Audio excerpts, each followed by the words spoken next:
ان پر حرام ہے۔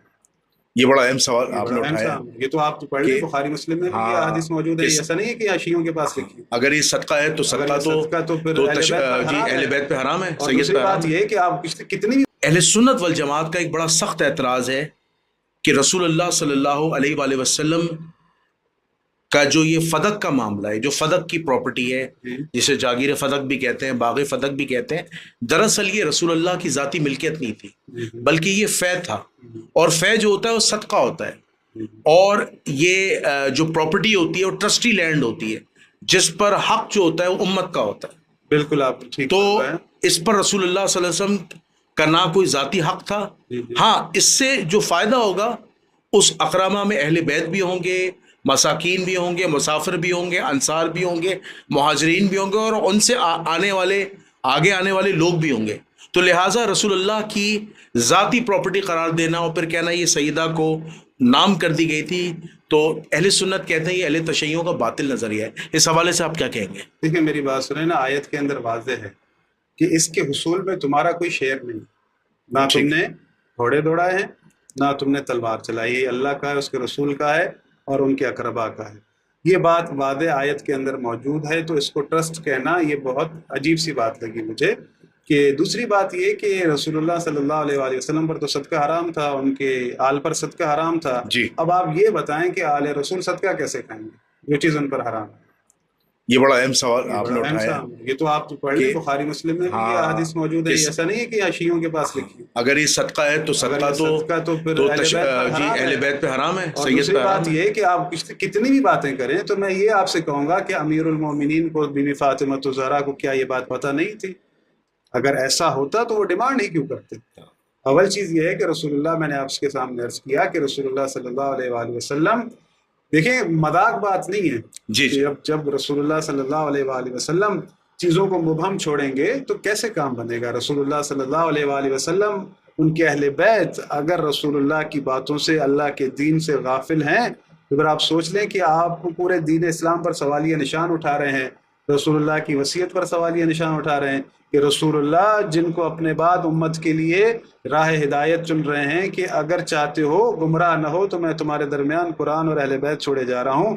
وہ اہل بیت قرآن کو بھی ٹھیک طرح سے نہیں جانتے اور رسول اللہ کی باتوں کو بھی ٹھیک طرح سے نہیں جانتے، تو آپ خود سوچیں کہ رسول اللہ نے یہ جو اپنا فیصلہ سنایا، جو وصیت کی ہے، اس وصیت کا ہدف کیا تھا؟ ہمیں وہ افراد دیے جن کو اتنا نہیں پتا تھا کہ ہم رسول اللہ کے وارث نہیں ہیں، یہ مال فے جو ہے یہ صدقہ ہوتا ہے۔ یہ باتیں جو ہے ان کا کوئی بھی جواب نہیں دے سکتا۔ بالکل۔ اب رہی بات کہ پہلے بھی میں نے آپ کے پروگرام میں یہ سوال اٹھایا تھا کہ دیکھیں اول جو چیز ہے ابتدا کیا ہے؟ ہمیں ایک چیز کو سمجھنا ہوگا، رسول اللہ صلی اللہ علیہ وآلہ وسلم کے بعد یہ کہا گیا کہ نبیوں کی میراث نہیں ہوتی، نہ وہ وارث بنتے ہیں نہ بناتے ہیں، جو وہ چھوڑ جائیں وہ صدقہ ہے، وہ صدقہ ہے۔ یہ حضرت ابو بکر نے فرمایا، یعنی ان کا ترکہ نہیں ہوتا، ترکہ نہیں۔ ٹھیک ہے، اب یہ قرآن ہے میرے سامنے، میں سرچ میں نکال لیتا ہوں، آیت نمبر بھی بتا دیتا ہوں کہ اکثر وہ میرے اس میں رہتی ہے۔ یہ سورہ نساء آیت نمبر 33 ہے۔ اللہ رب العالمین فرما رہا ہے وَلِكُلٍّ جَعَلْنَا مَوَالِيَ مِمَّا تَرَكَ الْوَالِدَانِ وَالْأَقْرَبُونَ وَالَّذِينَ عَقَدَتْ أَيْمَانُكُمْ فَآتُوهُمْ نَصِيبَهُمْ إِنَّ اللَّهَ كَانَ عَلَى كُلِّ شَيْءٍ شَهِيدًا۔ اور جو مال ماں باپ اور رشتہ دار چھوڑ کر جائیں دنیا سے تو حقداروں میں تقسیم کر دو، ہم نے ہر ایک کے حقدار مقرر کر دیے ہیں، اور جن لوگوں سے تم نے عہد کیا ہے ان کو بھی ان کا حصہ دے دو، بے شک خدا ہر چیز کو جاننے والا ہے، ہر چیز اس کے سامنے ہے۔ اللہ رب العالمین فرما رہا ہے وَلِكُلٍّ جَعَلْنَا مَوَالِيَ مِمَّا تَرَكَ الْوَالِدَانِ وَالْأَقْرَبُونَ، ہم نے ہر ایک کے حقدار مقرر کر دیے ہیں، اس کل کے اندر سے مجھے انبیاء نکال کر دیں۔ کیسے نکالیں؟ اہل سنت پر یہ بڑا، آپ صحیح کہہ رہے ہیں، اعتراض بن سکتا ہے، کیا آپ اس آیت سے انبیاء کو ہٹا سکتے ہیں؟ کہ انبیاء شامل نہیں ہیں؟ جعلنا وَكُلٍّ کلن میں سب آتا ہے. دوبارہ دہرا رہا ہوں, سورہ نساء آیت نمبر 33. جی. وَلِكُلٍّ جَعَلْنَا مَوَالِيَ مِمَّا تَرَكَ الْوَالِدَانِ وَالْأَقْرَبُونَ, ہم نے ہر ایک کے حقدار مقرر کیے ہیں, ہر ایک کے حقدار مقرر کیے ہیں. اس میں پیغمبر بھی شامل ہے. اس کل میں سے مجھے انبیاء کیسے نکال کر دیں گے؟ اگر اس کل میں سے کوئی انبیاء نکالنے والا آ جائے کوئی آپ کے سامنے, کوئی محقق, تو ضرور میرے ساتھ بٹھائیے گا. بالکل صحیح, کیونکہ یہ پروگرام تو چل رہا ہے, سننے والے سنیں گے. اچھا یہ بتائیں کہ میراث کا مطالبہ ثابت ہے اہل سنت کے یہاں؟ ثابت ہے. تو اب جب میراث کا مطالبہ کیا تھا تو حضرت ابوبکر صدیق نے نہیں دیا تو دلیل دی تھی, تو فاطمہ الزہرا سلام اللہ علیہ نے بھی تو کوئی دلیل دی ہوگی نا. وہاں وہ دلیل مینشن نہیں ہے, کیونکہ شیعہ کتب رجال میں تو موجود ہے کہ انہوں نے قرآن کی آیت کا سہارا لیا کہ جس طرح زکریا علیہ السلام کا جو معاملہ تھا, جو ان کے بیٹے کو انہوں نے مانگا تھا کہ مجھے ایک اولاد پیدا کر جس کو میں اپنی میراث دے سکوں, تو وہ اہل سنت کہتے ہیں وہ علمی میراث کی بات ہے, جبکہ اہل تشیع کہتے ہیں میراث میں سب کچھ آتا ہے, کہ اگر کوئی نبی اپنی اولاد کو مانگے اور اللہ اسے عطا کر دے تو وہ تمام کی تمام جو میراث ہے وہ چلی جاتی, جیسے یحییٰ کے ذریعے زکریا کو ملی. تو اسی طرح فاطمۃ الزہرا کو بھی میراث ملی ہے, اور اہل سنت کے یہاں بھی یہ روایت قابل قبول ہے.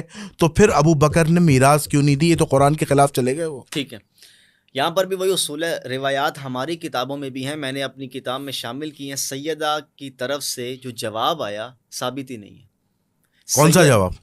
کہ جو آیات پڑھ رہی ہیں, یوصیکم اللہ فی اولادکم, یہ آیت بھی سیدہ کی نسبت سے پیش اہل تشیعوں کیا تو ہے, وہ اختلاف ہو گیا نا. اچھا. اور اختلاف تاریخی ایویڈنس بنتا ہی. اہل سنت کیا سیدہ کائنات کا جو جواب ہے, قرآنی جواب ہے, وہ ثابت نہیں ہے, ایک بھی روایت ثابت نہیں. اچھا. سیدہ ام ہانی, اچھا جواب ہے, روایات موجود ہیں. اچھا. روایات موجود ہیں. حضرت علی نے بھی استدلال کیا ہے, جو یہ آیت ہے نا کہ ہم نے سلیمان کو داؤد کا وارث بنایا, حضرت علی نے یہ آیت پڑھی تھی, یہ بھی ثابت نہیں ہے. اچھا.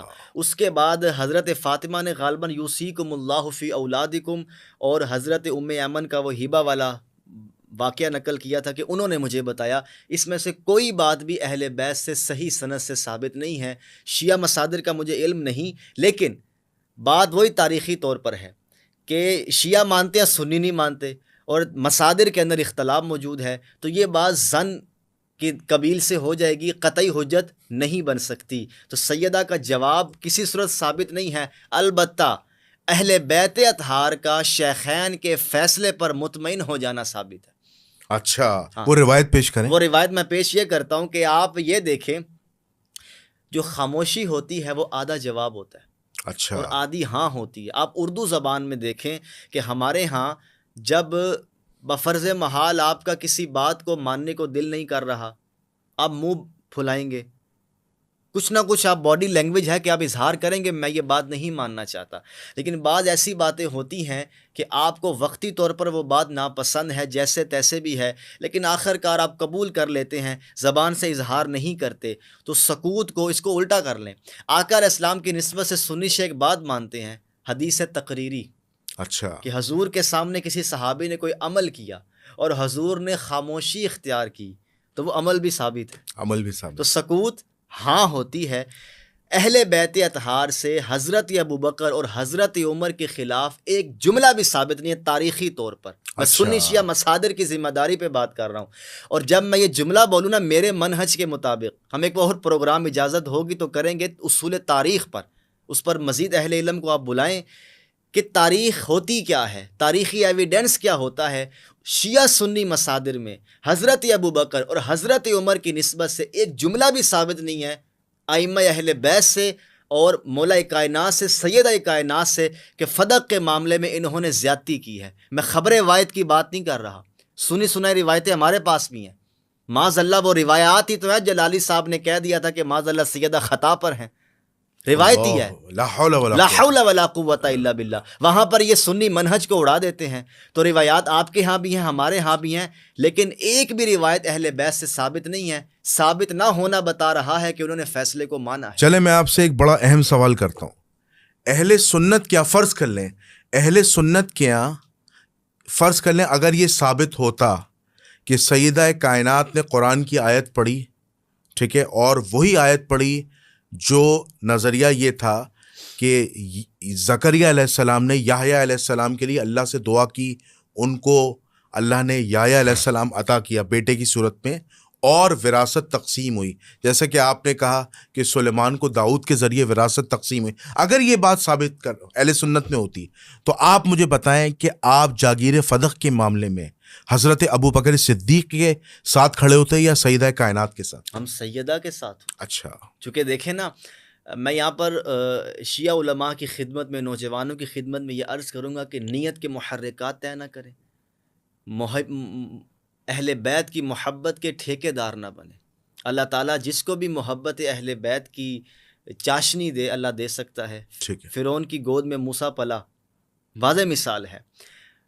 ہم شیخین کی محبت میں اس طرح گرفتار نہیں ہے جس طرح رسول اللہ کی اولاد اور آپ کی بیٹی کی محبت میں گرفتار سبحان ہے۔ اللہ۔ اہل بیت کا پلڑا بھاری ہے۔ میں یہ روایت کیوں نہیں مان رہا؟ چونکہ مجھے بھی پتا ہے کہ سیدہ کا پلڑا بھاری ہے۔ سبحان اللہ۔ میں یہ نہیں کہہ رہا کہ چونکہ سیدہ کا پلڑا بھاری ہے تو روایت اڑاؤ، بھائی میں نے دلیل سے اڑائی ہے، میں نے عقیدت میں آ کر نہیں اڑائی۔